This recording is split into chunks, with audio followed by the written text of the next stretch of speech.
Yo, what is up, guys? Basically back with another video. In this video, I'm gonna reinstall my intake, and then I'm gonna do an MA Performance E30 tune.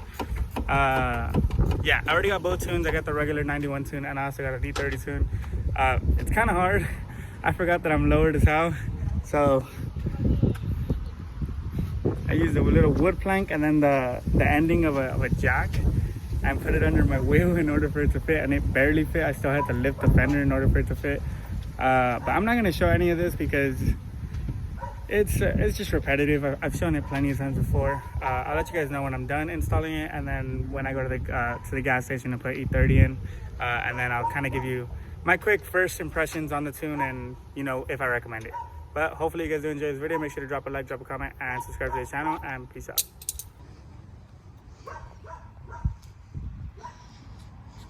On the side of the street when you don't have a fucking house with a driveway.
That shit looks fucking big, dude. Basic, where's that?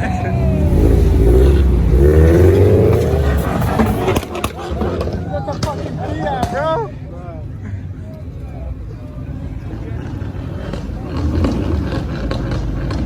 That's a Fiat, dude. What the fuck?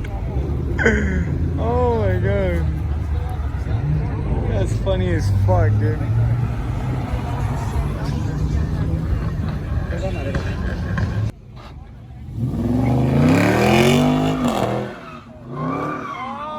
Oh, damn. Supra.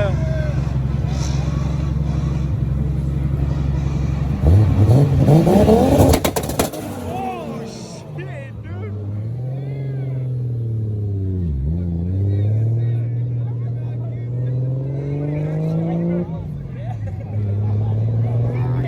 Damn, dog, that shit was loud, bro.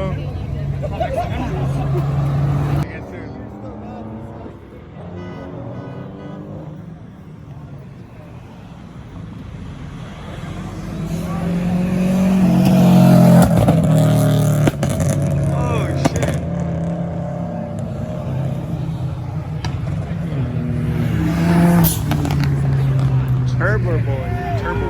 Yeah, turbo.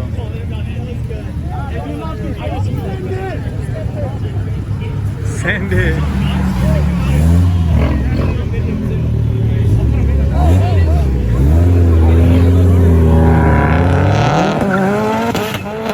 Oh, shit.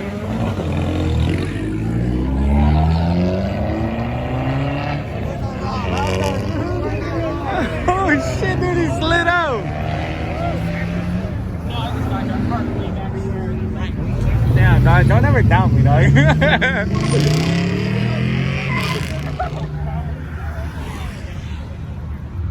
Dude, he slid out on all-wheel drive, dude. You know how hard that is?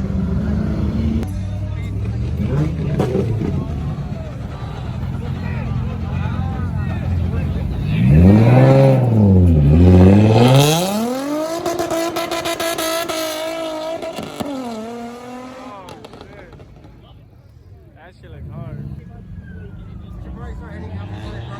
Yeah. It was just at at 100. What the fuck? But anyway, guys, this is recorded a couple days after the installation. I decided to drive the car for a couple of days before I actually give like kind of like my opinion on it. So a couple drawbacks to it, right? So first off, the E30 tune is amazing. It's way faster than stock. I'm like talking significantly faster than stock.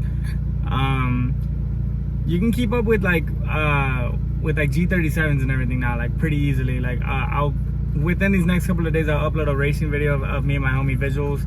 He has a G37 with a 370Z Nismo engine, so those are like 350 horsepower on paper stock, and I kept up with them just fine. Honestly, we kind of went back and forth. So yeah, to start off, it's really quick. Regarding like the monitoring, like things you're supposed to monitor when you are running your car, like fine knock learn, feedback knock, your air to fuel ratio and all that, everything ran good. With the E30. E30 is like 4.4 gallons of E85 out of 16 gallons, or 15.9 on the WRX. And it runs fine until it starts getting to like the end of the gas tank. What I noticed is at the end of the gas tank, it starts knocking a lot. What the fuck? It starts knocking a lot. Now, if you guys don't know, knock can happen when you have bad fuel. That's like a really common issue for you to get knocked on your car. I didn't figure it out right away, so I ended up reflashing it, and then it was good. And then it started knocking again, and I realized both times when I was I was like below a quarter tank. So I was like, maybe the mixture is getting a little off, and you know, like at that point, like the car's not reading it correctly. I filled up and I kept it. My dam had gone down. My feedback knock and my fine knock learn were both spiking above what it should.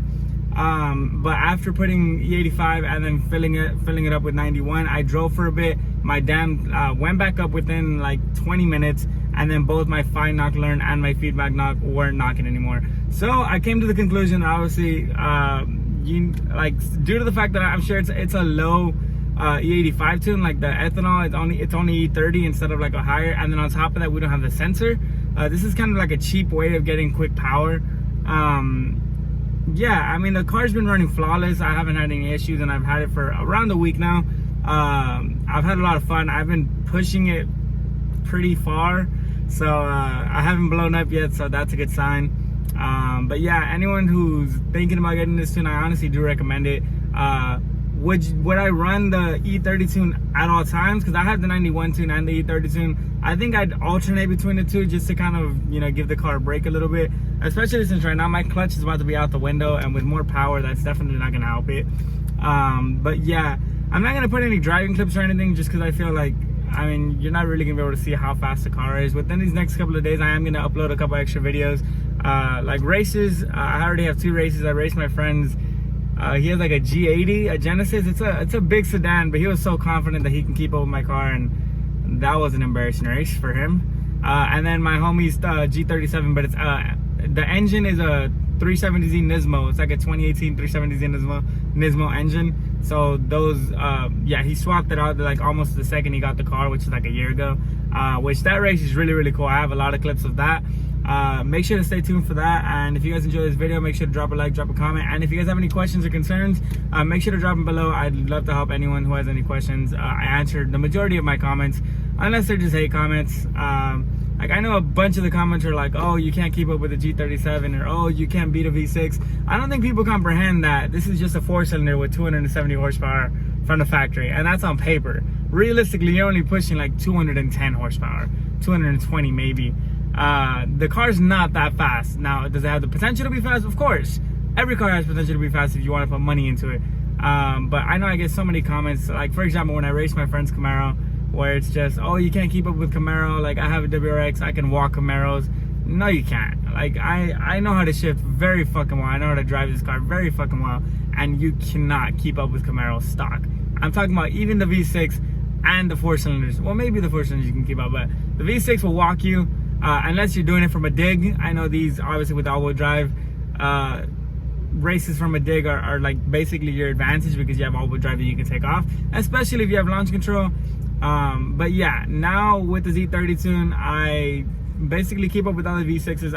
I know the second I take off that cat, I can smoke them. I could basically walk all the V6s as long as they're... I'm curious because I want to race a full bolt-on 350 or 370Z right now. Like an 07 350Z or